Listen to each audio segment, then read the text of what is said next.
Sa mga gustong mag-swimming pero kapos sa budget, may mga libreng swimming pool na pwedeng puntahan dito sa Kamaynilaan. Malinis na, ligtas pa dahil may mga nakabantay na lifeguard.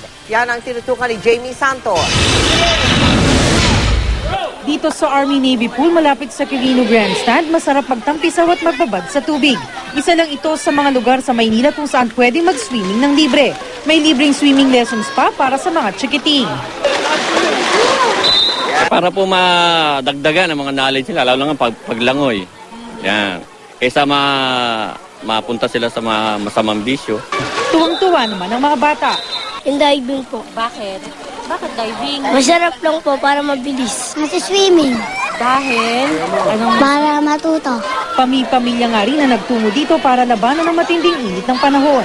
Libre naman dito para okay mga bata, masaya. Bukas din sa publiko ang Bagong Buhay Complex sa Paco. Pwedeng sulitin ang bagong renovate na pool. Para ka na rin daw nasa isang resort. May adult at kiddie pool pa. Mas ligtas daw sa mga public swimming pool kaysa naman magtampisaw sa maduming tubig sa Manila Bay na posible pang magdulot ng sakit. Pwede daw nating ma-enjoy ang matinding init ng panahon na nararanasan natin ngayon sa pamamagitan ng paliligo sa mga public swimming pools tulad nito. Nag-enjoy ka na, nakatipid ka pa. Pero lagi daw natin tatandaan na bantayan ng mga alaga nating bata at pairali ng iba yung pag-iingat para iwas disgrasya. Kahit na libre, tinitiyak pa rin daw ng lokal na pamahalaan na kaligtasan ng mga naliligo dito. May nakaantabay na lifeguard.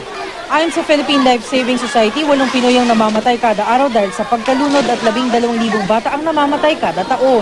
Imagine a pie chart, right? There are all these causes of death.